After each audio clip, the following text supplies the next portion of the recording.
In Orson Welles' book 1984, the world is a very different place than the way we know it today. There's three big countries that are in perpetual war against each other, and at least in Oceania, which is the focus country of the book, basically all freedom has been eliminated, and all of individuality has been eliminated. People basically do what they're told. The freedom of thought is extremely limited, even to the degree that the language people speak has been shortened to so many words to where they can't even have free thought and express it.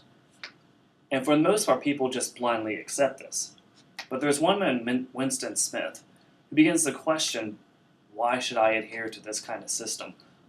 Is this even worth it? What am I doing with my life? He wants to break out of this system. Charles Mackay once said, "Men, it has been well said, think in herds. It will be seen that they go mad in herds, while they only recover their senses slowly and one by one." What this means to me is that people should not just go with the flow, because going with the flow suppresses individuality and freedom, and that when people actually try to break out of the flow, they shine the brightest when they stand out against the crowd. An example of going with the flow actually suppressing individuality and freedom would be the Soviet Union itself. Now, after the rise of communism in the early 20th century, the system that the Soviet Union adopted was very harsh on personal freedoms and signs of individuality. People had to adhere to very strict ideas of how to behave in public, what can and cannot be said. And basically, even personal freedoms as to like preferences in entertainment or reading material, those are extremely limited. So what that resulted in was a populace that really couldn't think for itself. And then a good example of proof of that is when you look at art from the Soviet Union at this time, it's just not very good. And you'll never see art galleries just taunting or showing the great artworks of the Soviet Union because it just wasn't there. Thought was restricted so much that even art was suppressed. And so that's just a good example of when going with the flow basically strips people of who they are and who they could be. Another example that's not as bleak is that of Arthur J.K. Rowling. When she first wanted to get into the writing business, she wanted to write her fantasy books. But publishers were saying this isn't something that people would be interested in. It's just not something that we even want to publish. Don't even write it. Here you should write a book just like these thousands of others that to publish. That's not what she wanted to do. She did not want to go with that flow because she wanted to write what she wanted to write. She wanted to show who she was inside. So she wrote the Harry Potter series. And what resulted was not that no one overlooked her books because that wasn't popular, but because she stood out, she's now a multimillionaire with one of the most popular book franchises in history. And not only does that show how when people try to suppress individuality and freedom by going with the flow, that it could backfire, because she decided not to do that, it also goes to show that people stand out at their greatest when they try to get out of the flow and stand on their own. A good example of that would be the example of a lady named Temple Grandin, who's autistic.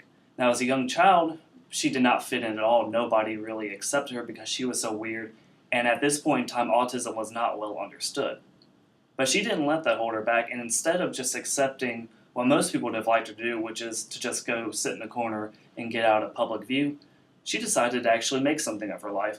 And in this case, she revolutionized part of the livestock industry and how cattle are treated before they go to slaughter, which sounds extremely harsh, but the way it used to be done was extremely brutal and extremely inhumane. Temple Grandin revolutionized that to where when cows go to slaughter, it's much more humane, it's a much more peaceful process, and it's absolutely painless. And that's all because of what she taught the animal industry, or the livestock industry, of how to treat these creatures with some humane behavior, treat them with some kindness.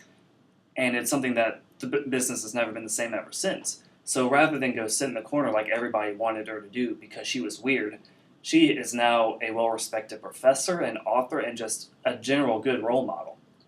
Another example would be from the movie WALL-E, where a small robot is left alone on Earth cleaning up this just mess that people have left behind. When he finally does run into other people, they're on this massive spaceship, and basically everyone is obese because they've all become extremely flat-out lazy bums. But rather than just be like, okay, this is what people are, he decides to not go with the flow here. He decides to stand out and through a sequence of events, shows people that, hey, you don't have to do this. You can live better, more fulfilling lives, and we can go back and we can even save Earth.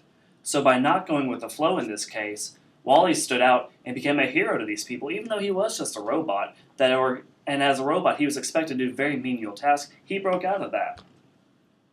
As Charles Mackay did say, men, it has been well said, think in herds.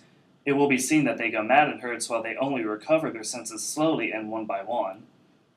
I took this to mean, don't just go with the flow, because going with the flow suppresses individuality, and people stand out the most when they break out of that flow.